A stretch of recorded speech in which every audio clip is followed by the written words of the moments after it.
පැත්තල සීල භාවනාවට ඊළඟට නිමිත ධර්මානුශාසනාව පැවැත්වීම සඳහා වැඩ කර සිටින්නේ වකීලකාරී පදවියේ ප්‍රධාන අනුශාසක දයකොඩපොළ මුලින්ම ස්වාමීන් වහන්සේ. ස්වාමීන් වහන්සේව නමස්කාර පූර්වකව සාදුකාරයන් අපි පිළිගනිමු. සාදු සාදු සාදු. ධර්මශ්‍රවණය සඳහා සූදානම් සිටින පිරිස සඳහා මෙම ධර්ම දේශනාව ආරම්භ කරන ලෙස ඔබ වහන්සේට තම ගෞරවයෙන් මා ආරාධනා කර සිටිනවා. අවසරයි ස්වාමීන් වහන්සේ. සියලු දෙනාටම තෙරුවන් සරණයි. කවුරුත් තමන් ඉන්න ඉරියව්ව පහසුවෙන් තබාගෙන ඉන්න ඉරියව්වට කවුරුත් සිහිය පිහිටුව ගන්න. මම මේ මොහොතේ ඉඳගෙන ඉන්නේ කියලා ඉන්න ඉරියව්වට තමන්ගේ සිහිය පිහිටුව ගන්න. තමන්ගේ මනසින් ඉන්න ඉරියව්ව දිහා බලාගෙන මම මේ මොහොතේ ඉඳගෙන ඉන්නේ කියලා සිහිය පිහිටුව ගන්න.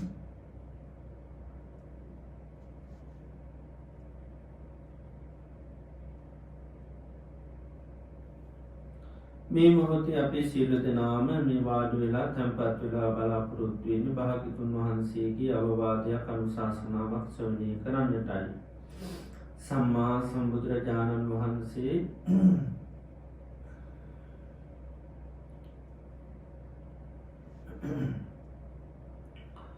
දේශනා කරලා තියෙනවා ලෝතුරා භාග්‍යවත් බුදුරජාණන් වහන්සේ නමක් ලෝකයට පහළ වෙන්නේ ඉතාම කලාතුරකින්.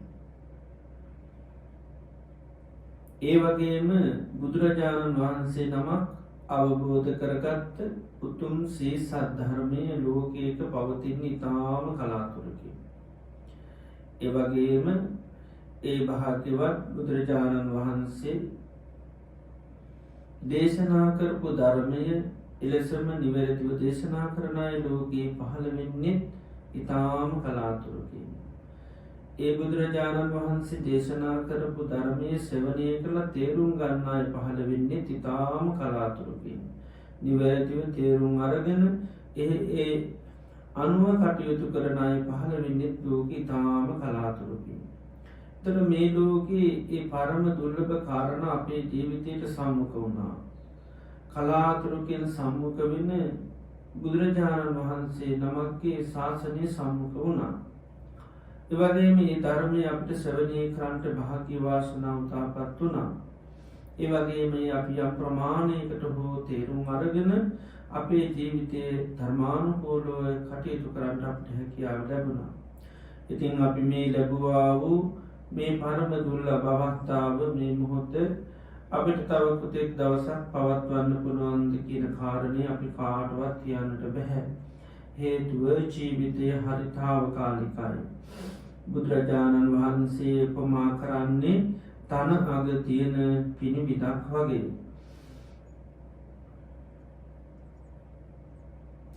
තන අග තියෙන පිණිවිද කිසිම හයියක් කත්තියක් නැහැ. ඕනම මොහොතක පතිත වෙන්න පුළුවන්.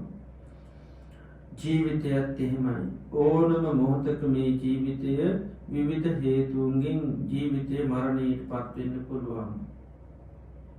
ජීවිතය කඳුමුදුනකින් ගලන ගංගාවක් වගේ.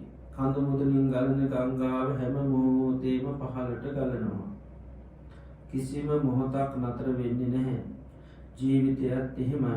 උපන් දවසේ ඉඳලා මේ ජීවිතේ මරණය කරා තමයි ගලාගෙන යන්නේ.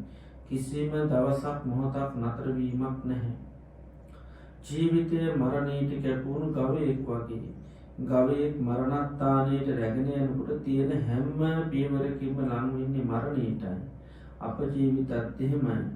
මේ ගෙවන හැම දවසක් පාසාම, මේ ගෙවන හැම රාත්‍රියක් පාසාම, මේ ගෙවන හැම පැයක් පාසාම, විනාඩියක් පාසාම, තප්පරයක් පාසාම අපේ ජීවිතයේ පියමන් නගන්නේ මරණයටයි. ජීවිතය දී ඇඳි ඉරක් වගේ. දී ඇඳි ඉර වහා මැකෙනවා. මැකෙන ඉර කවදාකවත් දකින්න ලැබෙන්නේ නැහැ. ජීවිතයත් එහෙමයි. කොයි මොහොතක හෝ මරණය මේ ජීවිතේ මැකෙනවා. මරණය මැකෙන මේ ජීවිතය අපිට කවදාකවත් දකින්න ලැබෙන්නේ නැහැ. මේ විදිහට ගත්තාම ජීවිතයේ කිසි හයියක් හත්තියක් නැති වේගයේ මරණය කරා ගලාගෙන යනවා. මරණයටම පියමන් නගනවා. මරණයටම පියවර තබනවා. ඒ වගේම මරණයෙන් කොයි මොහොතක හරි මැකී යනවා. මරණය නොයෙක් හේතුන්ගෙන් සිද්ධ වෙන්නට පුළුවන්. ඔය කනබුන ආහාර පාන බැරි වෙලාවත් වසක් විසක් වුණොත් මැරෙන්න පුළුවන්. යන එනකොට බැරි වෙලා පය හැපිලා ලිස්සලා වැටුනොත් මැරෙන්න පුළුවන්. සතෙත් සර්පේ කෂ්ට කරොත් මැරෙන්න පුළුවන්. වාත පිත්ත සෙම තුන්දොස් කිපුණොත් මැරෙන්න පුළුවන්. මනුෂ්‍ය අමනුෂ්‍ය කරදර වලට ලක් වුණොත් මැරෙන්න පුළුවන්. බාහිරව ඇති වෙන විවිධාකාර උපද්‍රවයන් මුල් කරගෙන මරණයට පත් වෙන්න පුළුවන්. පරිහරණය කරන මේ විදුලිය යාන වාහන වැනි දේවල් මුල් කරගෙන පවා මරණයට පත් වෙන්න පුළුවන්. ඒ නිසා ජීවිතය හරි తాවකාලිකයි. කොයි මොහොතේ හෝ මරණය උදාපත් වෙන්න පුළුවන්. ඒ නිසා මරණය ඒකාන්තයෙන්ම නියතියෙන්ම සිද්ධ වෙන දෙයක්. ඒකාන්තයෙන්ම සිද්ධ වෙන දෙයක් තමයි මරණය කියන්නේ. එනිසා අපි මේ ගත කරන්න අපේ ජීවිතේ අවසාන කාලය වෙන්න පුළුවන්. අවසාන මාස කීපේ වෙන්න පුළුවන්. සති කීපේ වෙන්න පුළුවන්. දින කීපේ වෙන්න පුළුවන්. සමහර වෙලාවට අවසාන දවස වෙන්නටත් පුළුවන්. ඉතින් අපිට භාග්‍යවතුන් බුදුරජාණන් වහන්සේගේ ශාසනයක් මුණ ගැහෙන කලාතුරකින් එම නිසාම මේ බණ ටික අහන්න ලැබෙන්නේ තා කලාතුරකින් මේ මොහොතේ අපිට වාසනාව උදාපත් වුණා. ඒ නිසා අපි බාහිර දේට අපේ මනස යොමු කරගන්නේ නැතුව මේ ධර්මය මම එක බණ පදයක් හරි අවබෝධ කරගන්නවා කියන ඒ සිහිය පිහිටුවාගෙන අපි බුදුරජාණන් වහන්සේගේ අවවාදය අනුශාසනාව ශ්‍රවණය කරන්නට අපි කවුරුත් සාදුකාරයක් පවත්වමු.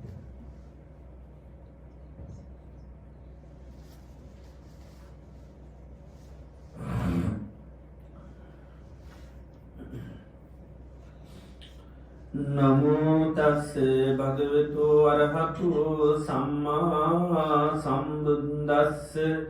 නමෝ තස්ස භගවතු අරහතු සම්මා සම්බුද්දස්ස. නමෝ තස්ස භගවතු අරහතු සම්මා සම්බුද්දස්ස.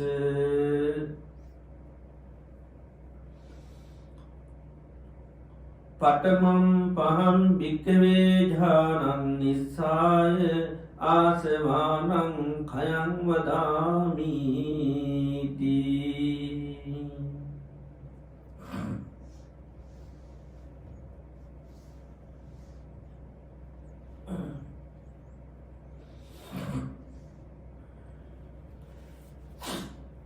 ශ්‍රද්ධාවන්ත කාරුණික පින්වතුනි,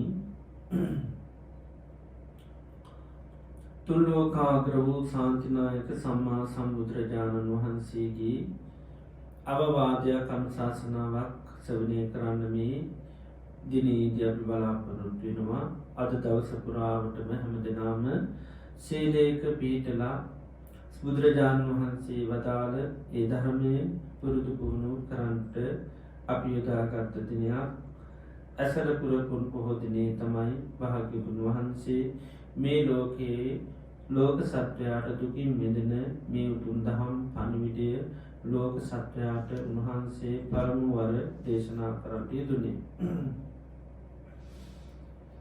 බුදුරජාණන් වහන්සේ නමක් ලෝකයට පහළ වෙන්නේ මේ ලෝක සත්වයා වැඩිලා ඉන්න ලෝක තත්වයාට පත්වලා ඉන්න මේ දුකින් නිදහස් වෙන්නට තමයි බුදුරජාණන් වහන්සේ ලෝකයට පහළ වෙන්නේ. උන්වහන්සේට එදා දීපංකර බුදුරජාණන් වහන්සේගේ ශාසනයේදීම ධර්මය අවබෝධ කරගන්න හැකියාව තිබුණා. උන්වහන්සේටම පෙනුණ උන්වහන්සේ බොහොම සත් සම්පන්න ඉතාම බලගතු හිතක් තියෙන කෙනෙක්. එදා දීපංකර බුදුරජාණන් වහන්සේ වෙනුවෙන් උන්වහන්සේට ඉර්දිමේ හැකියාවක් තිබුණා. උන්වහන්සේ වඩින පාර තමන් භාරගත්ත ඒ පාර සකස් කරන්න ඉර්දිමේ හැකියාවක් තිබුණා. නමුත් ඒ තමන් ඉර්දි බලය පාවිච්චි කරන්න නැති උන්වහන්සේ කාය බලය මුල් කරගෙන පාර හදන්න සූදානම් වුණා. අතරමඟදී භාග්‍යතුන් වහන්සේ පාර නිම කරන්නත් ඉස්සෙල්ලා ඉතින් වැඩම කරා. කොටසක් ඉතුරුනා. ඉතින් ඒක වුණත් ඉදිරියෙන් ඒ මොහොතේම නිම කරන්න හැකියාව තිබුණා.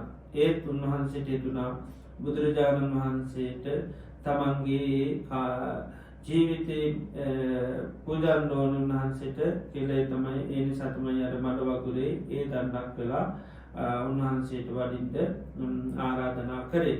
ඉතින් ඒ වගේ ඉතාමත්ම බලගත්තු හිතක් තියෙන ස්වභාවය තමන් වහන්සේටම තේරුණා. ඒ වගේ වීර්ය මානසික හයියක් තියෙන උන්වහන්සේට කල්පනා වුණා මං වගේ කෙනෙක් මේ වගේ තනියෙන්ම මේක අවබෝධ කරගන්නවට වැඩි මේ තවත් බොහෝ අයට මේ ධර්මය අවබෝධ කරලා දෙන්න ඕනි කියලා මානසිකත්වය තුළ තමයි උන්වහන්සේ මේ ලෝකේ ලෝක සත්‍යය කෙරෙහි අනුකම්පාවෙන් උන්වහන්සේ සාරා සංකේය කල්පලක්ෂ ගානක් පාරමී ධර්මයක් පුරලා බුද්ධකාරක ධර්ම දියුණු කරලා බෝධි චිත්තය උන්වහන්සේ දියුණු කරගෙන ඇවිල්ලා උන්වහන්සේ මේ ධර්මය අවබෝධ කරගෙන ලෝකයාට දේශනා කරේ. ඉතින් උන්වහන්සේ අවබෝධ කරගත්තා මේ ලෝකේ ලෝක සත්‍යය දුක් විඳින හේතුව උන්වහන්සේ අවබෝධ කරගත්තා. ඒවා උන්වහන්සේ හේතු හැටියට පෙන්වන්නේ මේ තණ්හාව තමයි දුකේ හේතුවට උන්වහන්සේ පෙන්වන්නේ. ඉතින් චතුරාර්ය සත්‍ය උන්වහන්සේ පළවෙනි දේශනාවෙම දේශනා කරා. ඒ චතුරාර්ය සත්‍ය උන්වහන්සේ පෙන්වනවා දුක්ඛ සත්‍ය, සමුදය සත්‍ය, නිරෝධ සත්‍ය, මාර්ග සත්‍ය. එතකොට ලෝක සත්‍ය දුකින් නිදහස් කරන්න ඕනේ. ඒතර දුක කියන දේ මොකක්ද කියලා ලෝකයට උන්වහන්සේ දේශනා කරා. ඒතර දුක කියන්නේ නිතරම සකස් වෙන දෙයක්. ඒතර දුක සකස් වෙන හේතු උන්වහන්සේ පෙන්වුවේ තමයි සමුදය සත්‍ය, තණ්හාව. ඒ වගේ මේ දුක කියන දේ නිරුද්ධ කරන්න නැති කරන්න පුළුවන්. ඒ නිසා උන්වහන්සේ නිරෝධයක් පෙන්වුවා. ඒ වගේම ඒ සඳහා මාර්ගයක් ක්‍රමයක් තියෙනවා. ඒතර මාර්ග සත්‍ය උන්වහන්සේ දේශනා කරා. එතන බුදුරජාණන් වහන්සේ මේ අපි ආය උපත කරා යන ආය භවය කරා යන හේතුව තමයි මේ බුදුරජාණන් වහන්සේ පෙන්වන්නේ තණ්හාව තමයි අපි ආය උපත කරා යන්නේ. යායන් තණ්හා පෝනෝ භවිකා නන්දි රාග සාගතා తත්‍ර తත්‍රා විනන්දිනී කියලා පෙන්නනවා. යම් මේ තණ්හාවක් ඇද්දේ තණ්හාවෙන් තමයි නිතරම පුනර්භවය කියන දේ ඇති කරලා දෙන්නේ. එතකොට මෙන්න මේ තණ්හාව කියන එක හටගන්න හේතුව තමයි අවිද්‍යාව. මේ හිතේ කරවලක් පවතින. ඒ කරවල නිසා තමයි ලෝකේ සෑම දෙයක්ම අපි අල්ලගන්න ග්‍රහණය කරගන්න ගතියක් තියෙනවා. හිතේ තියෙනවා කරවලක්. ඒ වගේම නැත්තම් නොදන්නාකම. මේ නොදන්නාකම එහෙම නැත්නම් මේ කරවල මුල් කරගෙන සෑම දෙයකම තණ්හාවක්, කැමැත්තක්, ආශාවක් තියෙනවා. ඒතර ආශා නොකළ යුතු දෙයට පව ආශා කරනවා. මොකද ඒ දේ පිළිබඳව දන්නේ නැති නිසා, නොදන්නාකම නිසා, අවබෝධයක් නැති නිසා, නැත්තම් පේන්නේ නැති නිසා. එතකොට බුදුරජාණන් වහන්සේ එකයි අවිජ්ජා නීවරණානං සත්තානං තණ්හා සංයෝජනානං කියන අවිද්‍යාවෙන් මොකද කරන්නේ? හැම දෙයකම යථා ස්වභාවය වහනවා. තණ්හාවෙන් කරන්නේ මොකද? හැම දෙයකටම හිත ඇලෙනවා. හිත බැඳෙනවා. එතකොට මෙන්න මේ අවිද්‍යාවත් තණ්හාවත් නිසා තමයි සංසාරේ යන්නේ. ඉතින් සාමාන්‍ය කෙනෙකුට එක හේතුවක් තමයි කියන්නේ තමයි තණ්හාව නිසා දුක් විඳිනවා කියලා පේනවා. මොකද අපිට පේනවා ඇල්ම තියෙනවා, ඇල්ම නිසා අපි දුක් විඳිනවා. කැමැත්ත නිසා දුක් විඳිනවා. ඒ කැමැති වෙන්නේ දේවල් වලට. ඒතර කැමැති වෙන්නේ අපි දේවල් වල තියෙන ඇත්ත නොදකින නිසා. ඒතර මේ ලෝකේ හැම දෙයකම ආස්වාදයක් ආදීනවක් එක තියෙනවා. ඒතර මේ ආස්වාද වශයෙන් ලෝකයේ දේවල් දකින නිසා තමයි අපි ලෝකේ හැම දෙයකටම කැමති වෙලා තියෙන්නේ. සෑම දෙයකටම කැමැත්තක් තියෙනවා. ඒ මොන හරි දෙයකට අපි කැමැත්තක් ඇති වෙන්න නම් අපි හැම දෙයකම ආස්වාදය කියන එක දකින්නම ඕනේ. ආස්වාදය නොදකින තාක්කල් අපි කිසි දෙයකට කැමති වෙන්නේ නැහැ. ඉතින් හැම දෙයකම ආස්වාදයක් කියලා එකක් තියෙනවා. ආස්වාදයක් නැත්තම් බුදුරජාණන් වහන්සේ කියනවා නැහිතත් සත්‍යමේ සත්‍ය ඒ දේවල් ඇලෙන්නේ නැහැ. මොනියම් හෝ දෙයකට ඇලෙනවා නම් බැඳෙනවා නම් ඒ ඇලිලා බැඳලා ඉන්නේ ආස්වාදයක් තියෙන නිසා. රූපේ ගත්තත් එහෙමයි. වේදනා සංඥා සංකාර ගත්තත් එහෙමයි. දැන් උපාදාන ස්කන්ධ පහම දුකක් කියනවා. දැන් දුක වුණාට දුක හැටියට නෙමෙයි බලන්නේ, දකින්නේ, පේන්නේ. පේන්නේම සැප හැටියට සැප හැටියට දුක පේන්නේ ඒකේ අන්න ආස්වාදයක් තියෙන නිසා ආදීනව තමයි අපිට දුක පීඩ නැති කළ දෙන එක නමුත් ඒක ආස්වාදයට ආස්වාදයේ බලනකොට දුක පේන්නේ නැහැ. ඉතින් ඒ නිසා මේ ලෝකෙ හැමදේකම අන්නේ ආස්වාදය තියෙන මේ ආස්වාදය අපි දිගින් දිගට දැක්ක හින්දා අපි මේ ලෝකෙ හැම දෙයකටම කැමති වෙලා තියෙනවා. එතකොට මේ ආස්වාදය පේනකම් අන්න ඒක ඇත්ත අපිට පේන්නේ නැහැ. ඇත්ත පේන්නේ නැහැ. ඇත්ත කියන දේ සම්පූර්ණ වැහිලා යනවා. ඇත්ත වැහිමත් එක්ක තමයි හැම දෙයකටම අපි ඇලුම් කරනවා. එහෙම නැත්නම් අපේ කැමැත්ත ආශාව කියන එක තියෙනවා. ඒ ආශාව කැමැත්ත තියෙන තාක්කල් සිද්ධ වෙන්නේ මොකද්ද? ඒ තියෙන තාක්කල් භවය කියන එක හැදෙනවා. ඒකයි යායන් තණ්හා පෝනෝ භවිකා කියන්නේ යන් තණ්හාවක් ඇද්ද පුනර්භවය ඇති කරලා දෙනවා. එතකොට අපේ නන්දිය කැමැත්ත ආශාව කියන දේ තියෙන මේ මොහොතට දුක හදලා දෙනවා අනාගතයට දුක හදලා දෙනවා. ඒ නිසා බුදුරජාණන් වහන්සේ ධර්මයේ තුල මෙන්න මේ අවිද්‍යාවත් තණ්හාවත් ප්‍රහාණය කරන්න තමයි අපිට ධර්මයේ දේශනා කරන්නේ. එතකොට ඒ සඳහා තමයි අපි මේ භාවනාව කියන එක දියුණු කරන්නේ.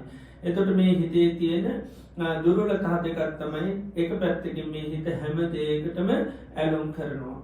ඒ වගේම මේ හිත හැම දෙයක්ම යථා ස්වභාවය පේන්නේ නැහැ. හිතගෙන හරි කරවල තැන. හිතගෙන හරි අඥාන මෝඩ ස්වභාවයෙන් යුක්ත දෙයක්. ආන්නේ අඥානකම නිසාම මෝඩකම නිසාම නොතේරෙනකම නිසා මොකද වෙන්නේ? අල්ලන්න ඕන දේ දන්නේ හැම දෙයක්ම අල්ලන එකක් තමයි තියෙන්නේ. හොඳද නරකද ගැටද ලක්ෂණේ අහුවෙන්නේ මොනවද? අහුවෙන සියලු දේම මේ හිත අල්ලනවා. ඒකයි. ඒක තමයි ස්වභාවය. එතකොට කරවලෙන් හින්දා ඕන දේ ගිහිල්ලා අල්ලනවා නෙමෙයි අහුවෙන දේ තමයි අල්ලන්නේ. මේ මොහොතේ අහුවෙන්නේ මොකක්ද? ඒ දේ අල්ලනවා. ඒක හැබැයි අහුනොත් අතහරිනවා කියන එක සිද්ධ වෙන්නේ නැහැ. ඒක ඒ මොහොතේ අහුවෙන දේවල් අල්ලන ගතිය තමයි හිතේ තියෙන්නේ. ඒතර ආලෝකයක් තුළ හිටියනම් මොකද වෙන්නේ? ආලෝකයක් තුළ හිටිනවා නම් අවශ්‍ය දේ තමයි අල්ලන්නේ. හොඳ දේ තමයි අල්ලන්නේ. නමුත් දැන් කවුරුවලේ ඉන්නේ හින්දා මොකද වෙන්නේ? අහුවෙන දේ තමයි අපි අල්ලගන්නේ. අපි කවුරුවලේ කොහෙරි ගියොත් එහෙම කවුරු හරි කතා කරොත් යන්නේ එන්න මාත් එක්ක යන්න කිව්වොත් ඉතින් අපි ඒ වෙලාවේ හම්බුනේ කෙනත් එක්ක තමයි යන්නේ. එයා කවුද කියලා අපිට පේන්නේ නැහැනේ. එයා හතුරෙන්ද මිතුරෙන්ද කවුද පේන්නේ? ඒක කරුවලේම හායනම් මාත් දැමි බොහොම මාරු යන්නේ බැරුව ඉන්නේ මම අසරණ වෙලා ඉන්නේ. එහෙනම් එන්න මාත් එක්ක යන්න කියලා තියනවා. ඉතින් හැබැයි ඉතින් කාය කියන්නේ කියලා Taman දන්නේ නැහැ. තමන්ට තමන්ගේම සතුරෙක් ඇවිල්ලා අරගෙන යන්න පුළුවන්. නමුත් ඒ දන්නේ නැහැ. මොකද මේ කරුවල නිසා පේන්නේ නැහැ.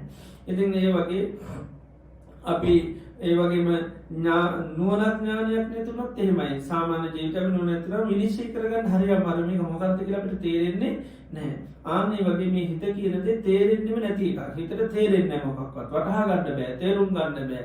මේ දේ කිරීම තුළ මොකද්ද වෙන්නේ කියලා හිතට එහෙම පේන තේරුම් යන යෑමක් නැහැ. ඒ ඔක්කොම අවිද්‍යාවේ ස්වභාවය. අවිද්‍යාව ස්වභාවය. ඒ නිසා මොකද වෙන්නේ? තේරෙන්නේ නැති නම් මොකක්ද අහුවෙන්නේ? ඒ හැම දෙයක්ම බැඳෙන ගතියක් කැමති වෙන ගතියක් තියෙනවා.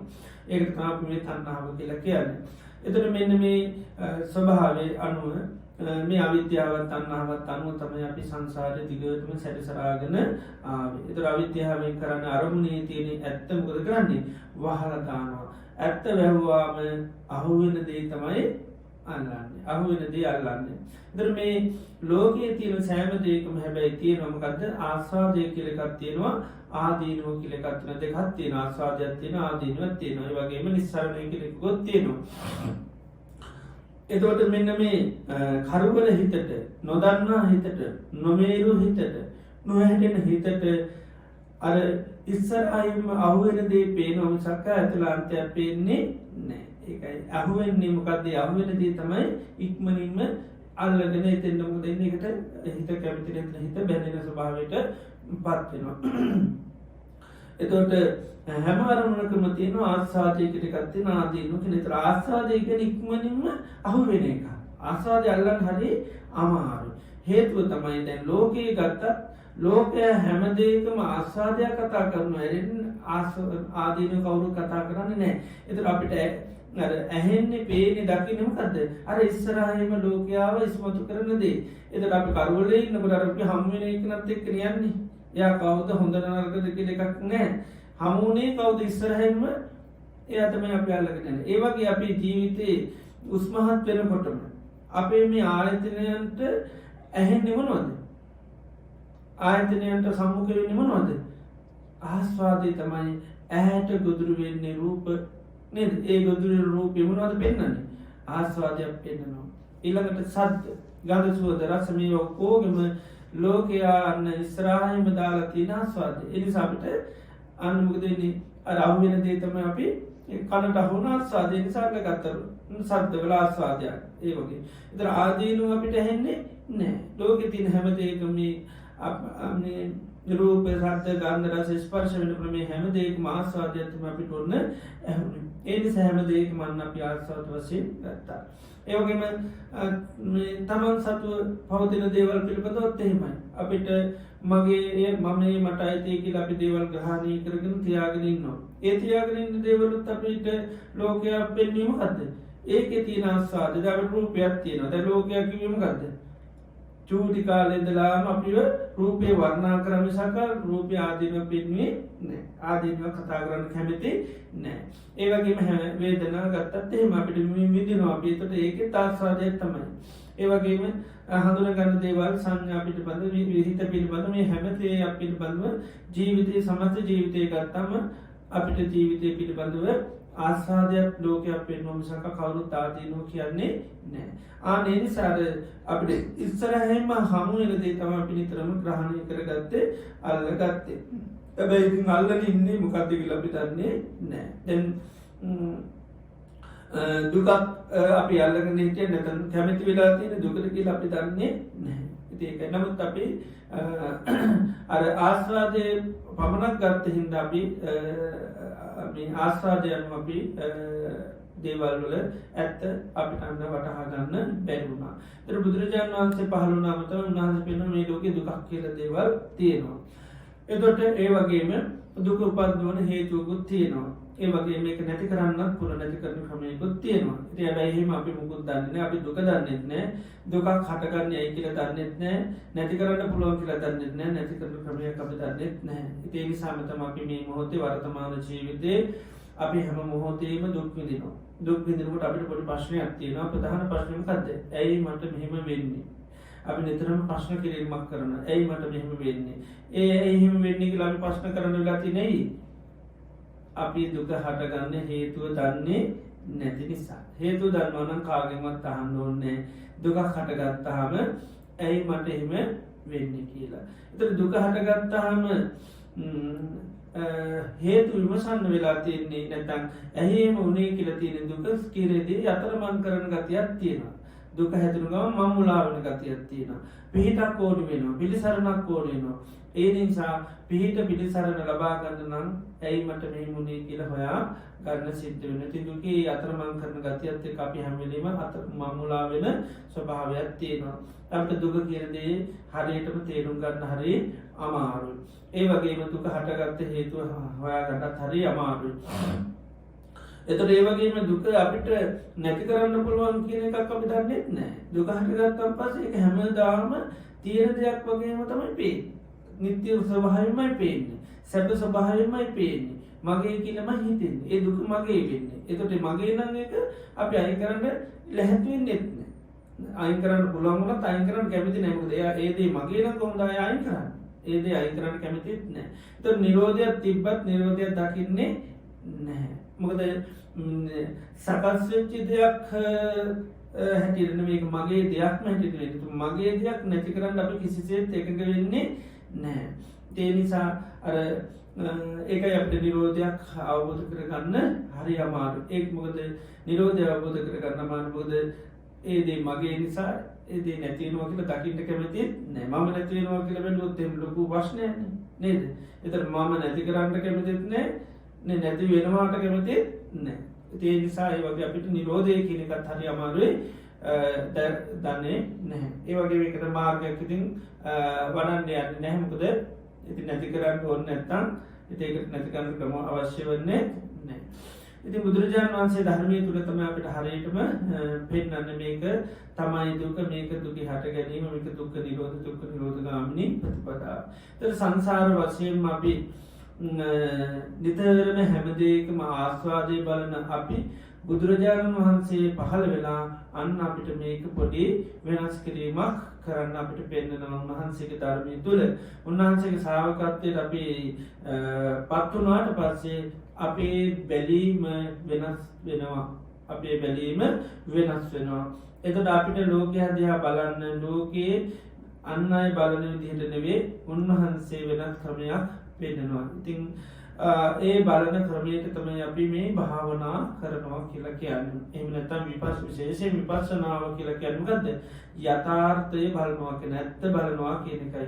එතට අපි ලෝකයේ ආස්වාදය කියලා අල්ලනදේ ඇත්තටම ආස්වාදය කියන්නේ අපි බලන්න විදිර තියෙන එක නෙවේ. ආස්වාදය කැන තාමත්ම ඉක්මනින් වෙනස් වෙලා නැති වෙලා යන දෙයක්. එතොට බොහෝදුරට මේ ආස්වාද වසයෙන් අර සත්‍යයක් මර්ගන ඉන්නවා නොවේ. එතොට ආදීනුවය කියන තමයි ලුව හැමදේක්ම තින යථාර්ථය සත්‍ය ස්වභාවය. යානේ ආදීනුව බැලීමතම අපි විපස්සනා භාවනාවෙන් කරන්නේ. එතර මේ ආස්වාද වසයෙන් තම අපි ගන්නේ නිත්‍යයයි සුකයි ආත්මයි කියෙන. ආනේ නිත්‍යය සුක ආත්ම වසයෙන් බලපු අරමුණු දිහාපි දැම් අනිත්‍යය දුක්ක අනාත්ම වශයෙන් ගන්න බලන්න පුරුදු පුහුණු කරගන්නවා.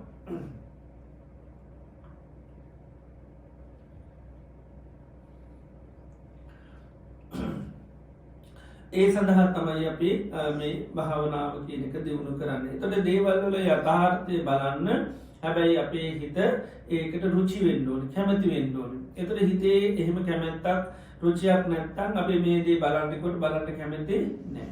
ආන්නේ හිත ඒදේට යථාර්ථය බලන්න එකක කරගන්න කැමති කරගන්න දැන් හිත කැමතිමකක් බලන්නද ආස්වාදය බලා බලා ඉන්නම තමයි කැමති දේක ආදීනු බලන්න හරි ආකමැති දැන් අපි සාමාන්‍යෙන් ගත්තත් අපේ රූපය විල වර්ණකරුත් සාමාන්‍ය මනුෂය ගත්තත් හරි කැමති රූපය ඇතිල තියෙන මේ දේවල්ලින් කියලා සාමාන්‍ය මනුෂයකුට ගැවු එයාට එක නීරස් කතාවද නැද අකමැති කතාවක් එයා කැමතින එක අහන්න ඔය අනාගතවලීව දැම මුගුරුද කියන්නේ නේද දැවයිසට යන බව අපි රූපේ දිහා බලාන කිවොත් මට ඔයා පේන්නේ කෙස් සීදිල පේනවා නේ දට්ටික හැල්ල පේනවා ඒම කිවොත්තේ අන්න සාමාන්‍ය මනුෂය ඒකට රුචි නෑ එයා කැමතිමුගත්ත එයාගේ කෙස් වර්ණා කරනවාන ඇත් දෙක වර්ණා කරනවාන සමවර්ණා කරනවාන මුළු සමස්ත රූපයම වර්ණා කරනවාන එයාගේ හැ ස්වභා මානසික ස්වභාවයන් වර්ණා කරනවනේ ගති ලක්ෂණ වර්ණා කරනවාන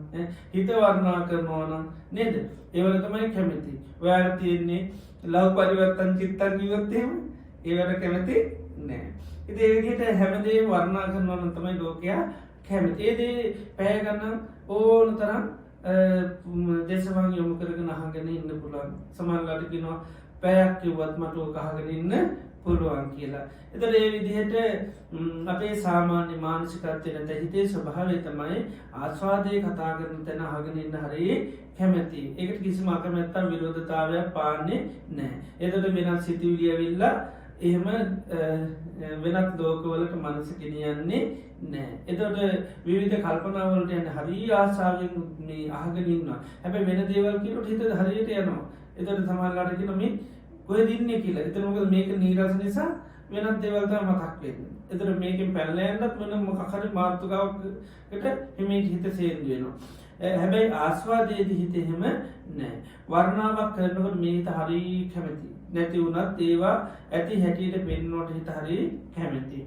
එත ආදීනුවේදී ආදීන කතාවේද මේ මනස ඒකට හරි රුචියක් කැමැත්තක් නෑ. ආන්නේ ආදීනු බලන්නදන් එහනම් අපිට මේ හිතමකද කරන්න ඕනේ. සිත ඒ කුසලේ කියන දේ නැත යථාර්ථය කියන දේට ඉස්සල්ලාම එකක කරගන්න වෙන හොඳ අරමුණු වලට හිත පිහිටුව ගන්න වෙනවා. දැන් අනවශ්‍ය අරමුණු තුළ ඕන තරන්තියාගෙන ඉන්න පුළුවන් හොඳයි සම්මත අරමුණක හිත පිහිටුව ගන්න හරි අමාරු නැත හිත එක තැනක තියාගන්නත් හරි අමාරු. විවිධ දේවල්ලට දදාඉන්න කිසිම ප්‍රශ්නයක් නෑ. තැල්ලාමේ රවුන්ගහන්න යන්න කිවොත් හරි කැමති ගෙදරන්න කිවොත් හරි අකමති හිතත් එහෙම තමයි අරමුණෙන් අරමුණට කොච්චර වේස කරුණත් කොච්චර මහන්සි වුනත් ඒකට කැමති දැනමේ එහෙම අර යනවගෙන යාට හරිතේ ටොමහන්සයගේ තිතින් යා කැමතිහින්ද යන ගෙදර එක තැනකින්නවගෙන හරි පහස්ුවී හැබැයි පහසුවල මණ්ඩයා කැමති නෑ. ඒක කිසිම අනතුරක් නෑ, භයානකමක් නෑ, මුකුත් නෑ, විපතක් කරදරයක් මුකුත් නෑ. හැබැයි යනවා කියන්නේම විවිධාකාර විපත් වලට ලක් වෙන බල නමුත් ඒකට තමයි කැමති. ආන්නේ වගේ මේ හිතෙත් ඒකයි ස්වභාවය. එක තැනක එක දේක එක අරමුණක ඉන්න වැඩි රුචියක් නෑ. හැබැයි ඉතින් නොයේ විකාර දේවල් හිත හිතින්න නම් කිසිම ප්‍රශ්නයක් නෑ. එළි වෙනකන් උනත් එහෙම කතා කරොත් යනවා. එළි වෙනකන් ඇහැරිලා ඉන්නවා. නින්දත් ඕනි නෑ. ඒක වෙහෙස කරයි, පීඩා කරනම් තේ දේට හරි කැමති. ඒකයි. එතන යම් සහනය සැනසෙල්ලක් තියෙකින් හැඟීමක් තියෙනවා. වටපිටාවට ගියොත් සමාජගත වුණොත් අන්න අයට එහෙම ගියොත් යම් තෘප්තියක් සතුටක් ලැබෙයි කියලා හිතේ නිසා තමයි කොච්චර නීති රීති ධර්මයක් පැනලා යන්නේ. එක තැනක එක දේ හොඳ දේ කිරීම ජීවිතයට සිතක් ඇති වෙන දෙයක් හැටියට තේරෙන්නේ නැහැ. ආනි වගේ තමයි අපි මේ මනස කියන දේත් ඒකති ස්වභාවය තියෙන හැම දෙයකටම ඇලුම් කරන ගතියක්, හැම දෙයකටම කැමති ගතියක් තියෙන නිසා ඒවත් එක්ක යන ගතිය තියෙනවා. ඒතර කුසලයට එක්ක හැබැයි ඒ ස්වභාවය හිත හරි අඩුයි. යථාර්ථයක් එක්ක හිත එහෙම යථාර්ථය බලන්නවත් අහන්නවත් මේ හිත කැමති නෑ. ඒකනේ අපි යථාර්ථයක් අහනකොට බණ අහනකොට නිදිමතට යනවා. නමුත් අපි වෙනත් දෙයක් අහුවොත් එහෙම නෑ. විහිළු කතාවක් අහුවොත් අපි කාටවත් කිසිසේත් පොඩ්ඩකටවත් අපිට නිින්ද යන්නේ නෑ. මොකද අපේ හිත හරි අවදිමත් වෙලා යනවා. නමුත් යථාර්ථයක් එහෙම නෙවෙයි. හිත අපි මේ පැය තියාගෙන ඉන්නවා කියන හරි අමාරු. නිින්දට එනවා කියන්නේ හරි අමාරු. නිින්දට යන්නේ නැතුව පවත්වනවා කියන එක. ඉතින් ඒක තමයි මනසේ තියෙන නීරස භාවය නිසායි අර කුසලයේ තුල හිත පවත්. ඒකට කියන්නේ අරතිය කියලා කියන්නේ. ඒකට කියන්නේ අරතිය. රතිය කියලා කියන්නේ ඕන තරම් පවත්තන අරතිය කියන්නේ කුසලයට කැමැති නැති බව. කුසලයට අකමැති බවක් තියෙනවා. ඉතින් මෙන්න මේ මානසික දුර්වලතාවය නැති කරන් තමයි අපි සමත භාවනාව කරන්නේ. සමත භාවනාවදී කරන්නේ මොකද්ද? හිත අකමැති දෙයට යම් කැමැත්තක් ඇති කර ගන්නවා. හිත කැමති දැන් එක හිතේ තියෙන ආනේක නැති කළ එක තැනකට හිත අපි පිහිටුව ගන්න සමත භාවනාවෙන් කරන්නේ ඒකයි. ඒතර තෝරනකොට සමාධිය පෙන්වන්නේ යා චිත්තස්ස ඒකාග්‍රතා අයං තත් සමාධි. සිතේ එකඟතාවයට තමයි සමාධිය කියලා කියන්නේ. සිතේ තියෙන එකඟතාවයට. අපි දන්න සාමාන්‍ය ජීවිතේ උනත් කිසිම දෙයක් එකඟතාවයකින් තොරව කරන්න බෑ. සමත්යක් සමූහයක් එකතු වෙලා කරන දෙයක් හැමෝගෙම කැමැත්ත අත්‍යවශ්‍යමයි. හැමදේම කැමතිනොත් තමයි දෙයක් අකන්න අපිට ගෙනියන්න පුළුවන්. දැන් මේ වගේ වැඩසටහන් හැමදේම එහෙම මේකට අපි හැමෝම අකමැතිනොත් අපිට කරන්න බෑ. සහභාගී වෙන්න පිළිස් නෑ. ඒතර අපිට මේක දිගට ගෙනියන්න විදිහක් නෑ. එහෙනම් කැමැත්ත කියන දේ අවශ්‍යයි. ඒ කැමැති වුණාට පස්සේ තමයි අපිට දිගට ගෙනියන්න පුළුවන්. කන්නෝ දෙන්න ගෙනියන්න පුළුවන්. අවුරුදු 2-3ක් වුණත් සමහරට ගෙනියන්න පුළුවන්. එහෙම ගෙනියන්න පුළුවන්. මොකද අපි හැමෝගෙම එකකතාවයක් තියෙනවා. මේක හොඳ දෙයක්. මේක යහපත් දෙයක්. අපි කොහොමද මේක ගෙනියමු. ඒකට ආන්නේ එකකතාවයේ තිබුණොත් අපිට දෙයක් දිගට රැගෙන යන්න. නැත්නම් ඒ තුල අපි ජීවත් වෙන්න, ඒ තුල අපි ක්‍රියාත්මක වෙන්න හැකියාව තියෙනවා. ආන්නේ වගේ සිතේ මෙන්න මේ සමාධිය කියන එක ඇති වුණාමත් කුසලයක් තුළ ඕන තරම් ජීවත් වීමේ හැකියාවක් තියෙනවා. හොඳ අරමුණක් තුළ ඕන තරම් බලාගෙන ඉන්න පුළුවන්කමක් තියෙනවා. එහෙම නැත්නම් හොඳ අරමුණක තියෙන ඇත්ත කියන දේ බලාගෙන ඉන්න පුළුවන්කමක් තියෙනවා. දැන් මේ හිත සාමාන්‍යයෙන් කැමති නැහැ ඇත්ත දිහා බලන්න. ඇත්ත බලන්න කැමති නැහැ. කැමති මොකේද? ආස්වාදේ බලන්න තමයි කැමති. අහන්න කැමති, බලන්න කැමති, ඔක්කොම ආස්වාදේ පමණයි. එතකොට අන්න හිත සමාධිය කියන දේ තියෙනකොට මොකද වෙන්නේ? ආදීනව බලන්නත් හිත කිසිම කැමැත්තක් නැහැ. ආදීනව බලන්න පුළුවන්. ඒකයි. ආන්නේ විදිහට ඒ සමත භාවනාවෙන් අපි ඒතර කරන්නේ හිතේ අර දුර්වලතාවයන් අයින් කර ගන්නවා. හිතේ තියෙන හැම දෙයකම මැලි ඇලි යන එකනේ. ආශාව, කැමැත්ත, නන්දිය කියන එක තමයි හිතේ තියෙන්නේ. හරි කැමැති, හැම දෙයකම කැමැති. ඉතින් ඒ කැමැති නිසා මොකද වෙන්නේ? කවුද කතා කරන්නේ? ඒ කතා කරන ඕන කෙනෙක් එක්ක මොකද හැම දෙයකම කැමතිනේ. හැම දෙයකම කැමති හින්දා ඉතින් හැම එකම යනවා. නාන්න ඒකයි.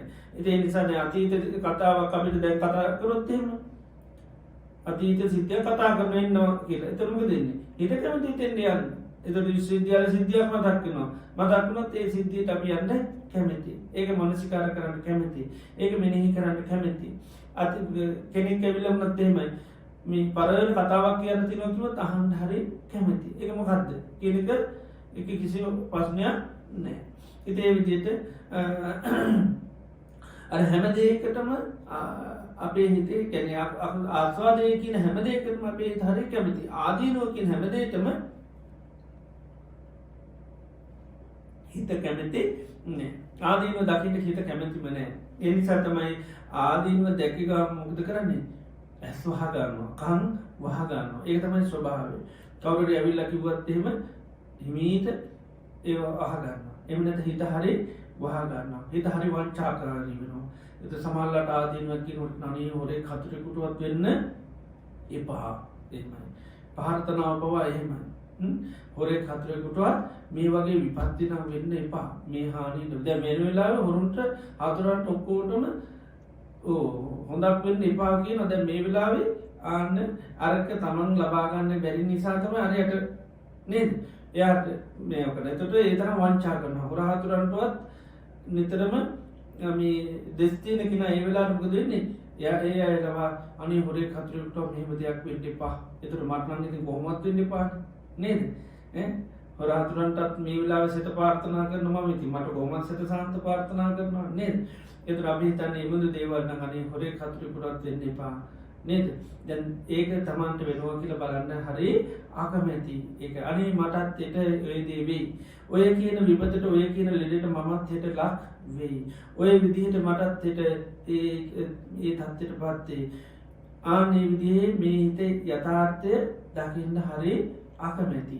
ඒකයි. ඒක ඒ තරමට වංචා මනස පව හරි වංචනික වෙනවා ඒ වෙලාවට. ඒ ඇත්ත පේන්නේ බලන්න කැමැතිම නැහැ. ඒක මීට සේප් වෙලා ඉන්න තමයි බලන්න.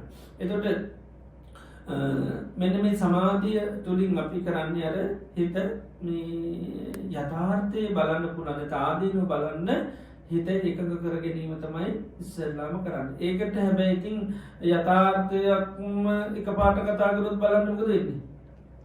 කැමති නෑ. ඒක දැන් ළමයිට සමහරලාට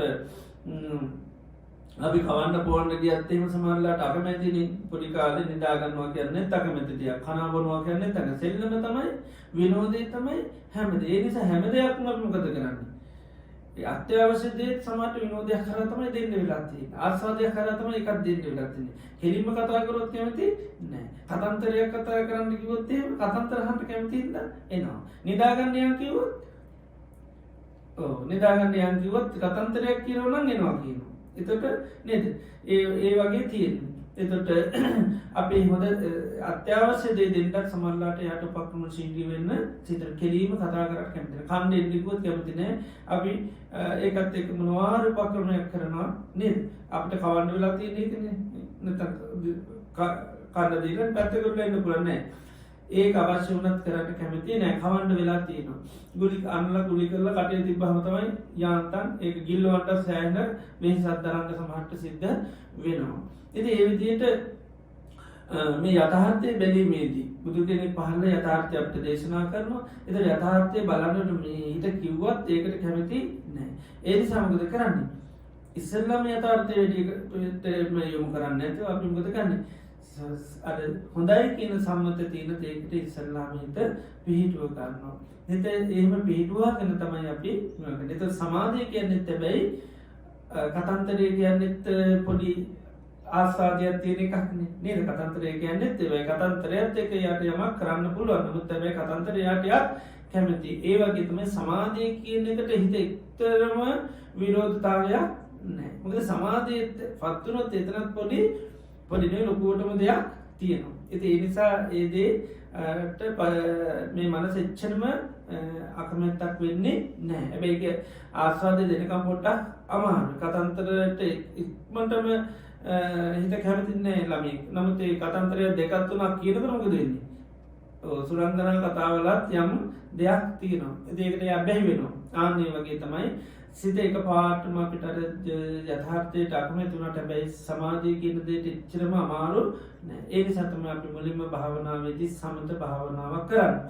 ඒ සමත භාවනාව තුළ හැබැයි මනසට යම් දෙයක් ලැබෙනවා. යම් ආස්වාදයක් ලැබෙනවා. ආන්න එතන එතකොට මොකද වෙන්නේ? යා එතන ඊට පස්සේ අන්න ලැගුම් ගන්න පදිංචින්න හදනවා. ඉතින් නමත් ඒක අර ඒ මේ දහදුරාවේ දුවන ගතිය නැති කරන්න ඒ වගේම හොඳම කියන දේට අකමැතිම හිතට මේක හැබැයි ලොකු දෙයක් වෙනවා. ඒ නිසාතම අපි භාවනාවේදී මුලින්ම කරන්නකක්ද මොනහරි අරමුණක් අරගෙන අන්න ඒක අපි පුරුදු කරන. එතන මේ ජහාන නිශ්චය සූත්‍රයේදී බුදුරජාණන් වහන්සේ පෙන්නනවා පටමන් භික්කවේ ජහන නිසාය ආසවානන් කයන් වදාමි අංගුතර නිකායේ නම පිට නීපාත තින සූත්‍ර දෙතම ජාන නිශ්චය නිශ්චය කියන ඇසුරු කරනවා කියනකයි. එතර හිත ඇසුරකට පත්වනමක ධ්‍යානයක් ඇසුරු කරන්න හිත පත මේ ජානය ඇසුරු කරගෙන අපිට පුළුවමකක්ද ආශවක්ෂය කරන්න පුළුවන් කියන ජානය ඇසුරු කරන අර කතන්තර ඇසුරු කරගෙන ළමයට කවන්න පුළුවන් ඒ වගේ ගීතයක් මේකර නම යනිතර පත් කරක් පුළන්ගේ මෙන්න විද්‍යානය ඇසුරුකරුත් පුළුවන් ආශවක්ෂය කරන්න. සියලුම කෙලෙස් කියනවා අයින් කරන්න පුළුවන්. සියලු ආශ්‍රව ධර්ම කාමාස භවාස අවිචාශ්‍රකින් මේ ආශ්‍ර ඒවගේම සිරු කෙලෙස් කියල යමත් තිරන ඔය ඔක්කෝම ශය කළ දාන්න පුළුවන් අනිම නැත්තම තන්නාවාස විද්‍යාදී හැම ස්වභාවයක් මයින් කර දාන්න පුළුවන් මෙන්න මේ ධ්‍යානයක් ඇතුළු කර ගත්තුත්. ඒ නිසාතම ඉස්සල්ලම අපි යන්න ජානයක් පට හිත පත් කර ගන්නවා. එකයි පටම බික්වේ ජහන නිච්චාය ආසවානන් කයන් වදාමි. මේ පලවෙනි ධ්‍යානය ඇසුරු කරොත් අන්න ආශ්වර්ශය කරන්න පුළුවන්. දුතියන් බික්වේ ජානන් නිසා දෙවිනි ධ්‍යාන ඇසුරු කරගතොත් ඒත් පුළුවන්කින ආශර්ශය කරන්න. තතියම් බික්වේ ජානන් නිසාය ආසවානන් කයන් වාදාමි තුන්ගෙන ධ්‍යානය සුරු කරගෙනත් පුළුවන්. එලා චතුත්තම් පහම් බික්ක හතරවෙනි ධ්‍යානය සුරු කරගෙනත් පුළුවන් මේ ආශ්වර්ශය කරන්න. ඒවගේම ආකාසානංචායතනයේ ති අරූප ජාන ඒ ආකාසානංචායතනය සුරු කරගෙන පුළුවන් විඤ්ඥානංචායතනය සුරු කරගෙන පුළුවන්. ඒ වගේම ආකින්චඥායතනය සුරු කරගෙනත් පුළුවන් නේව සංඥානා සංඥායතනය සුරු කරගෙනත් පුළුවන් සංඥා වේදේත නිරෝධය ඇසුරු කරගෙනත් ආශ්වක්ෂය කරන්න පුළුවන්. මේවට අට නව සමාපත්ති හැටිට දේශනා කරනවා. එළඟට රූප අරූප ජාන හැටිට තින ත්‍රාවසානික නිරෝධ සමාපත්ති හැටිට තියෙනවා. ති මෙන්න මේවා ඇසුරු කරගෙන කෙනෙකුට පුළොමගත්ද ආශ්වක්ෂය කරන්න පුළොම මේ ඇසුර ලබාගත්තු අන්න පුළේදි සතම අපි ඇසුරු ලබාගන්න යන්න අපි කිනො දෙයක් කර මෙය ඇසුරු කරොත් ඔයට මේ දේ කරගන්න පුළුවන්. අපිට දැන් අපි දුකින් නිදහස්වෙන්ට කැමැති එතුර දුකින් නිදහස්වෙන්න අපිකිනාව අපිට ප්‍රඥාව ආති කරගන්න ඕනි යථාර්ථය අවබෝධ කරගන්න ඕනි. යථාර්ථය දැක්කොත්තම අපි නැතන් කෙලෙසුන්ගේ අපි නිදහස් වෙන්න ඕනි සැප දුකි නිදහස් වෙන්න ඒනම් කෙලෙස් නිදහස් වෙන්න නම් මුගදන්නේ කෙලෙසුන්ගේ නිදහස් වෙන්ඩ අපිට ආන්න කෙලෙස් නැති කරලා දාන්න ඕනි නිදහස් වෙන්න නැති කරලා දානය නගන්න අපිගේ බුදුරජාණන් වෙන ඇසුරු කරන්න ඕනි කවුද මේ ඇසුරු කරත්වයට මේ වැඩේ කරගන්න පුළුවන්. ඒ නිසා කරන්න පලවෙනි දිහාන ඇසුරු කරන්න දෙවනි දිහාන ඇසුරු කරන්න තුන්ගනි දිහාන ඇසුරුකන්න හතරනි දිහාන ඇසුරුකන්න මේ අය ඇසුරු කර මේ ඇසුරට ගියොත් අන්න පුළුවන්කම තියෙනවා. දැන් සමාරලාට ඒකයි මේ දේටකරොත් මේ ඔයාට මේ දේ කරන්න පුළුවන් අපි කෙනෙක් සමට නැතන් දේකට අපි දැන්නින්ද පත් කරන්න අපි කතන්තරයක් ඇසුරු කරන එතර කතන්තරයක් එක්කමකද අපිධාන අනිවරෙන් නිදට යනවා. ඉතිේ කණබොනකට ඒ වගේ දේවල් කරනට එයා දන්න එකත් එක් යට කවන්න පුළුවන්. ඉති අපි ඇසුරට ආන කෙනෙක් පත් කනක දැන්ස කතාහන්න නැත කතාවට අපි ළමයි හුරු කරන කැමිති කරන තර කතාවත් එක්ක අපිට පුළන් ළමය නින්ද කරගන්න ක කතාව කියන හරි හිත සංසිද වන සංසා එත අවසන් නැති කන නිසයිකත් එක ළමය නින්දට යනවා. ආනේ වගේ තම මේ හිතේ තියනර ඉතාම අසංවර ගති නැති කර ගන්න පුළ මේ හිත සමාධිය කියන දේත් එක් ආනේ නිසයිස්සල් ළම එකයි මේ සමාධිය කියනකට හිත ඇසුරු කරනවා.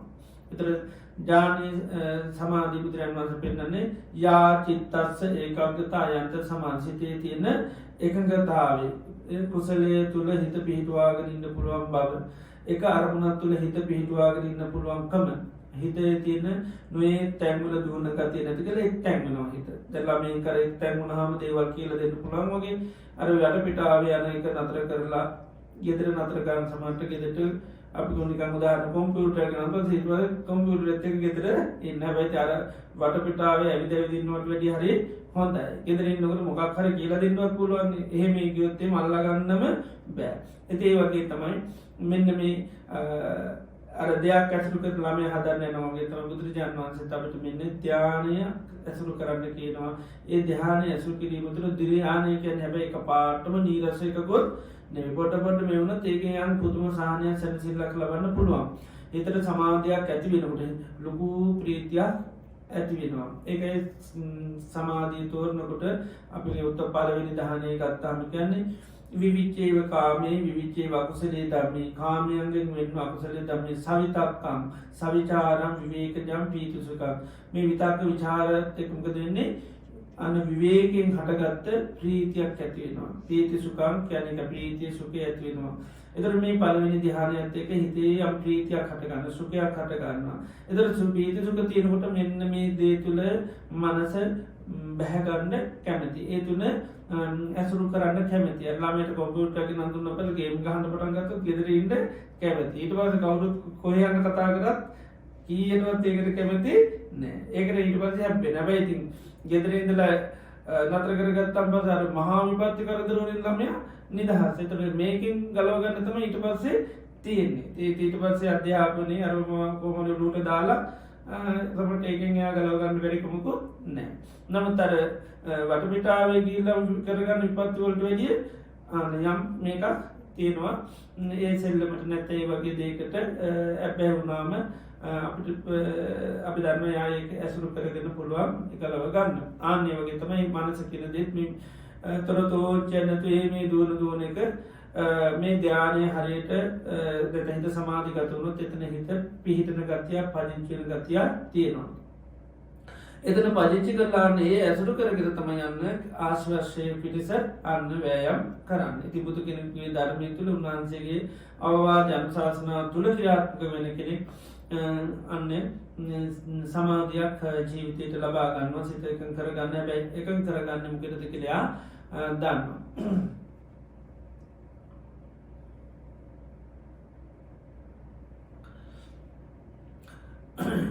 ඉතින් පළවෙනි ධ්‍යානය නැත්නම් සමාධිය කෙනෙකුගේ හිතේ හටගත්තට පස්සේ අන්න යාට අර නිවන් දකින්න යා මාවතක් මාර්ගයක් හොයාගත්ත කෙනෙක් බවට පත් වෙනවා.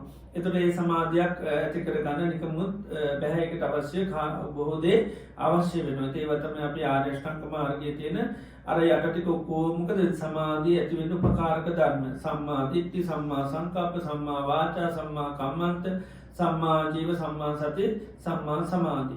එතකොට මේ දේවල් නිවැරදි වෙන්න තමයි අර සිතේ ඒකාග්‍රතාවය නැත්නම් සමාධිය කියන කිතා බල සම්පන්න වෙන්නේ. හැබැයි සමාධිය කියන දෙයට හරියට පොඩ්ඩක් හරි පය තැබ්බොත් ඒකට අකමැත්තක් නැහැ. ඒකට හරි කැමැත්තක් පිහිටනවා. සමාධිය හැබැයි විපස්සනාව කියන්නේ එහෙම නෙවෙයි. කෙලින්ම පටන් ගන්නවේද නීරස භාවයක් තියෙනවා. විපස්සනාව කියන්නේ පළමුවෙන්ම නීරස භාවයක් තියෙන එකයි කෙනෙක් විපස්සනාවෙන් ගියාම ඒක දුක්ඛපටිපදා කියන්නේ ඒක පටන් ගන්න මේ ඉඳලම සැප ස්වභාවය හරි අඩුයි. නමුත් ඉතින් අවශ්‍යතාවයක් වුණොත් කෙනෙක් ඒක කරගන්නවා. නමුත් සමහර අයට එහෙම එකපාරට පිටිට කට්ටක් කන්න කැමති නෑ. ඉතින් සමාධිය තුලින් මොකද වෙන්නේ? භාවනාව කියන්නේ හරි ෂෝක් එකක් හැටියට පේනවා. දැන් අර ගෙදරම ඉන්නකොට කෙනෙකුට හිතෙනවා අප්පම ගෙදර ඉන්න එකත් හරි හොඳයිනේ කියලා නේද? ගෙදර ඉන්නකොට ගෙදර අයගේ ස්වභාවය කතා බහ කරන්න පුළුවන්, විනෝද වෙන්න පුළුවන්. මේ ඇවිදිනකොට වැඩි හරි හොඳයි දැන් ගෙදර ඉන්නේ කියලා සමහරවිට ගෙදරට කැමති වෙන්න පුළුවන්. ඉතින් ඒ වගේ තමයි හිතත් එක්තැන් වුණාම සිතේ හරිම සාන්ත භාවයක්, ප්‍රණීත භාවයක් තියෙන. ඒකේ හරි සහනයක් සැනසෙල්ලක් ඇති වෙනවා. ඉතින් ඒ සඳහා මේ විතර්ක විචාර ප්‍රයෝග කරගෙන තමයි අපි කරන්නේ. ඒක භාවනා ආරමුණක් අරගෙන ඒකට පුළුවන් තරම් හිත පිටවන්න පටන් ගන්න. ඊට පස්සේ ටික ටික පිටනකොට ආනේ තුලින් අපිට ලොකු ප්‍රීතියක් සුඛයක් ඇති වෙනවා. එතකොට මෙන්න මේ විදිහට පළවෙනි සමාධියක් කෙනෙකුට ලබන්න පුළුවන්. එතකොට මෙන්න මේ සමාධියම ඇසුරු කරගෙන කෙනෙකුට ආශ්වාසය කරන්න පුළුවන් කියලා බුදුන් වහන්සේ දේශනා කරනවා. පඨමං භික්ඛවේ ඥානං නිස්සාය ආසවානං කයං වදාමි. පළවෙනි ධ්‍යානෙ ඇසුරු කරගෙන කෙනෙකුට ආශ්වාසය කරන්න පුළුවන්. ඊළඟට මේ විදිහට කියනවා පඨමං භික්ඛවේ ඥානනිසා. එතකොට ඒ පළවෙනි ධ්‍යානය කෙනෙක් ලබනවා. ඒ පළවෙනි ධ්‍යානය කියන දේ අංග පෙන්වනවා. මොකද්ද? විතක්ක, විචාර, පීති, සුඛ, ඒකාග්‍රතාව. එතකොට මෙන්න මේ පළවෙනි ධ්‍යානය කෙනෙක් ලැබුවට පස්සේ දැන් බුදුරජාණන් වහන්සේගේ අවවාදයෙන් මත අපි ක්‍රියාත්මක කරන අපි ධ්‍යානයක් ලබන්නේ මොකද? ආශ්‍රක්ෂය කරන්න. ඊට පස්සේ මොකද වෙන්නේ? ඒ ධ්‍යානය ඇසුරු කරගෙන ආශ්‍රක්ෂය කිරීම සඳහා එයා අන්න වෑයම් කරනවා. ඊට පස්සේ අපි පළවෙනි ධ්‍යානය ලැබුණාට පස්සේ එයාට විපස්සනා ලබ කරන්න පුළුවන්. නැත්නම් සමාධිය ලැබුණාට පස්සේ එයාට පුළුවන් විපස්සනා කරන්න. සෝ යදේව තත්ත හෝති රූපගතං වේදනාගතං සංඥාගතං සංකාරගතං විඥානගතං තේ ධම්මේ අනිච්චතෝ දුක්ඛතෝ රෝගතෝ ගණ්ඩතෝ සල්ලතෝ අගතෝ ආබාධතෝ පරතෝ පලෝකතෝ ශුඤ්ඤතෝ අනත්තතෝ සම්නුපස්සති කියනවා. එතකොට මෙන්න මේ පළවෙනි ධ්‍යානය කියලා ලබන්නේ මොකද්ද? පංච උපාදාන ඛණ්ඩයක්. හැබැයි එහෙම තේරෙන්නේ නැහැ. අපි ආස්වාදය වෙනකොට අහුවෙන කෙනාගේ නේද? එතකොට අපි ආස්වාදයෙන් එහා දිහා අල්ලගෙන ඉන්න මිසක් ආදීන බලන්න එහෙම කැමති නෑ. එතකොට අපි අර ගොඩෝදී අතල්ලෙන්න උන දැන් ආයෙ එකතනක් එක දෙයක්කට කිදාපයි. මේ දෙයට අපි කැමති. හැබැයි ඒ යල්ලගෙන ඉන්නෙත් කවුද කියලා දන්නේ නෑ. ආන්නේ නිසා තමයි විපස්සනාවේදී දැන් මේ අල්ලගෙන ඉන්නේ කෙනා කවුද කියලා පෙන්නනවා. ඒක හැබැයි ඉතින් දැන් මෙයාට අර ගොඩෝදී අතෑරිය කෙනාට බොහෝ ලකුණු ගොඩාක් දුන්නේවා එයා මේ අයින් කරපු කෙනාට මේක දැන් ආදීනව කිව්වා මේක ආදීනව බලන්න එච්චරම අමාරු නෑ. මොකද දැන් එයා කාමය කියන්නේ සංසාරේ පුරාම කැමති වෙච්ච දෙයක් නේ. දැන් ඒවත් අතහැරලා තියෙන්නේ. හිත මේ වෙලාවේ ඒවා අතහැරලා තියෙන එක විවිච්චේව කාමී කාමයන්ගෙන් වෙන් වෙලා. ඒ කාමයන්ගෙන් වෙන් වුණේ. අන්න කාමී ආදීන යම් ප්‍රමාණයකට හොයා දැක්කා. කම්සම විඳින්න ගිහිල්ලා විඳ කට්ට දැක්කා. ඒ නිසා තමයි මේ භාවනා කරන්න ඕනේ කියලා අපි දැන් ඇත්තටම ජීවිතේ එන්නේ. මොකද ඒ ආදීන ස්වභාවය ඒකේ ආසාද තිබෙනම් අපි ආයි භාවනා කරන්න එන්නේ නැහැ. හිත හදාගන්න ඕනේ කියලා එන්න ඕනේ. මොකද ඒකත් එක්ක මේ සතුටින් ජීවත් වෙන්න පුළුවන්. නමුත් අපි ඒක පරිහරණයේදී යම් පුදුමාකාර දුක්ඛ ස්වභාවයක් අපිට තේරුණා. ඒ නිසා තමයි අපි මේ අඬන්න වැළපෙන්නේ කියලා තේරෙන්නේ. ඒ නිසා අපි කාමයට දිනුණු වටිනාකම මොකද උනේ? අපි මුලින්ම ජීවිත ඉලක්කය තිබුණේ කාමේ. ඒ ඉලක්කයට තමයි අපි ඉගෙන ගත්තේ ඔක්කොම කරේ. හැබැයි ඒක ඒ ගමනේ යනකොට අපි මහා පීඩනයක් දුකක් වින්දා. ඉතින් ඒ නිසා අපිට පේනවා මේ මුළු දවසේම මේ ඇහැ පිනෝ මේව ඉතියි කියලා ඇති ලැබෙන දෙයක් නැහැ. ඉතින් ඒ නිසා අපිට ඒක නීරස වුණා. ඒකට අපි අකමැති වුණා. ඒතකොට ඒ අපි ඉස්සර ලකුණු දුන්නා තමයි. හැබැයි ඉතින් කාලයක් යනකොට ලකුණු මොකද උනේ? කවුරුත් කැපෙන්නේ අපේ අතින්ම කැපුණා. නේද? ඒ නිසා රූප තියෙනවා, ශබ්ද තියෙනවා, ගන්ධ සුවඳ තියෙනවා, රස තියෙනවා, පහසුවක් තියෙනවා. නමුත් ඒක හැම වෙලෙම විඳින්න අවශ්‍යතාවයක් නැත. මොකද ඒක අපිට තේරෙනවා කොච්චර දේවල් එහෙම කරත් කවදාකවත් මේ හිත සතුටු කරන්න බෑ. ඉතින් ආන්නේ නිසා අපි කාමයන්ට මොකද උනේ? අනේ කලකිරුණා. ඒක කාමයට කලකිරුණා. ඒක විවිච්චේව විවිච්ච කියන්නේ වෙන් වෙලා ඉන්නේ. දැන් හිත කාමයන් ගැන කල්පනා කර ඉන්නේ නැහැ. ඒක විවිච්චේව කාමයේ. ඒ වගේම අකුසලයන් තුලත් අපි දැක්කා. අකුසලයන් තුල අපිට හරියට දුකක් තියෙනවා. අපි මේ රාගය නිසා, දේශය නිසා, මාන නිසා, ඊර්ෂ්‍යා නිසා ඊළඟට අපි සමාජය තුල කරන ක්‍රියාකාරකම් නිසා අපි පාවිච්චි කරන වචනම අපිට වද දෙනවා නේද? ඊළඟට මේ සම්පප්පලාප, බොරු කීම, කේලම් කීම මේවා තුලින් අපි මහා අසහනයක් විඳින නිසා අපි අකුසලයටත් වැඩි කැමැත්තක් නැහැ. කේලම් කීම තුලම අපිටම විඳවන්න සිද්ධ වුණා. ඊළඟට බොරු කීම තුලම අපි දහස් වාරයක් විඳවන්න වුණා. මම මෙතන ඇත්ත කතා කරන්න මම මෙච්චර කට්ටක් කරන්නේ නැහැ. ඉතින් මේ වගේ අකුසල් කිරීම තුල සමාජගත වෙලා අපිට ඒවා ආදීන ප්‍රමාණයක් දකින්න. ඒවා පේනකොට අපිට ඒක පේනවා. ඉතින් ඒ නිසා අපි ඒවට ටිකක් අන්න දැන් අකමැතුලේ වෙනුත් වෙනුනේ. ඒකයි විවිච්චේව කාමී විවිච්චේව අකුසලේ ධම්මේ. ඊට පස්සේ තමයි අපි හිතනවා මේවත් එක්ක මේ හිත අවුල් කරගෙන මේවයි මනසටමයි පීඩනය ඇති වෙන්නේ. ඒ නිසා මේ මනස හදාගන්න ඕනේ. හිත තැම්පත් කරගන්න ඕනේ. ආතතිය කියන එක තියෙනවා. සමාජයේ ඊට පස්සේ පීඩනය ගිහින් කිව්වම කියන්නේ ඔය අපට හිත සංසිඳව ගන්න, හිත පාලනය කරගන්න. එතකොට මේක සමාජයෙන් අපිට ඇහෙන පණිවිඩයක්. හැබැයි යථාර්ථය කියන්නේ කියලා නෙවෙයි කියන්නේ මොකද්ද? යථාර්ථය බලන්න කියන්නේ නෑ. හිත පොඩ්ඩක් සංසිඳව ගන්න. හිත පොඩ්ඩක් කලබලේ අඩු කරගන්න. ඔය ආතතිය නැති කරගන්න. ඒ නිසා පොඩ්ඩක් භාවනා කරන්න. ආතතිය නැති කරන්න තමයි ඊට පස්සේ භාවනාවට එන්නේ. ඉතින් මේ ආතතිය නැති කරන්න එන කෙනෙකුට විපස්සනා දුන්නොත් එහෙම එයා ඒකට කැමති නෑ. ඒ නිසා ලෝකේ දේවල් නීරස නිසා තවත් දෙයකට යා දැන් මට අරවල් පරණ කෑම පාවලා තියෙන තරපි නානේ කෑම දෙන්න වෙන කෑමක් දෙන්න කියලා වෙන කෑමක් දෙන එක කනකොට හැබැයි ඒක හරි හොඳයි. ඉතින් ඒ වගේ තමයි සමාධිය කියන එක කෙනෙක් අර වගේ ආදීන බලලා ඇවිල්ලා තමයි හැබැයි මේකට හැබැයි අර දේවල් අතෑරී ගා මොකද වෙන්නේ අපිට කාගේ හරි එක්ක ඉන්න ඕනේ. කවු මොනවා හරි අසුරු කරන්න. එතන මොකද වෙන්නේ මේක තද්දින්න අන්න වැළඳ ගන්නවා. එතකොට බුදුරජාණන් වහන්සේගේ ධර්මයේ තුල ඉතින් උන්වහන්සේ මිනිස්යාම අතරමං කරන්න ගෙනල්ලා තැනක තියලා යාව අතරමං කරන්නේ නැහැ. තැනකට ගෙනාවේ එතනමුත් එයා නිදහස් කරලා දාන්න. ඉතින් ඒ නිසා තමයි අන්න යා පදිංචි වෙන තැන ඊට පස්සේ පෙන්නනවා ඒකත් ඔයා දැන් ඉන්නේ දැන් ඔය හොඳයි කියලා අල්ලන ඉන්න එකත් ඔතනක් තියෙන්නේ මොකද්ද?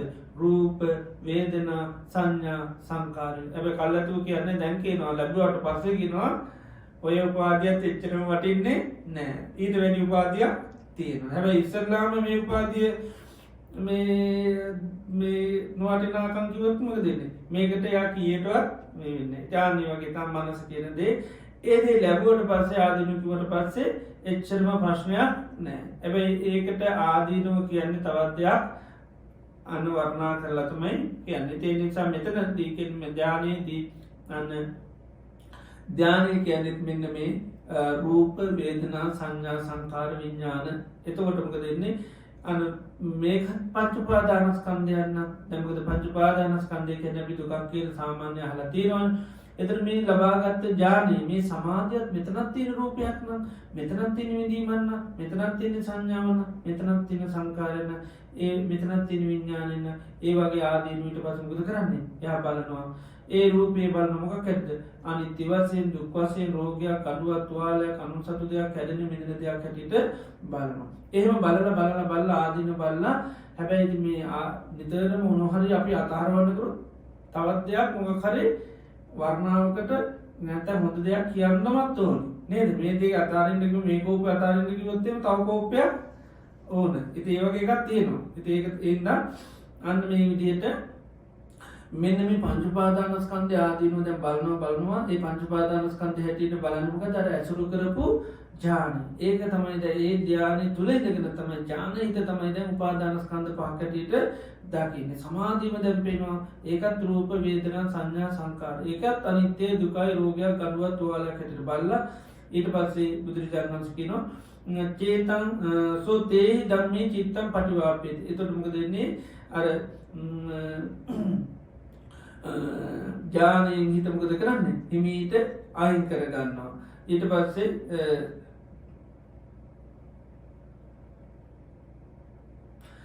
හිත ඒකින් අයින් කරගෙන ඊට පස්සේ මොකද කරන්නේ? මේ ඥානේ පේන රෝගයක් ගලුවක් තුවාලයක් හැටියට ලබාගෙන ඉන්න තමා දැන් පවත්තන මේ ඥානේ දැන් ආදීන බල්ලා අපි ඉදි අනිත්‍ය දුක කරන ඊට පස්සේ අමතාය ධාතෝ චිත්තං උපසං හිත මොකද කරන්නේ? තවත් වෙන කාමසංස වශයෙන් බලනවා. ඒ තමයි මොකද? නිර්වාණය කියන ස්වභාවය. නිර්වාණ ධාතු කියන ස්වභාවය. නිර්වාණ ධාතුවේ ස්වභාවය ගැන සිහි කරන මොකද්ද? ඒතං සන්තං ඒතං පනීතං මෙන්න මෙතන හරිම සාන්තයි. මේ ස්වභාවය හරි ප්‍රණීතයි. මොකද?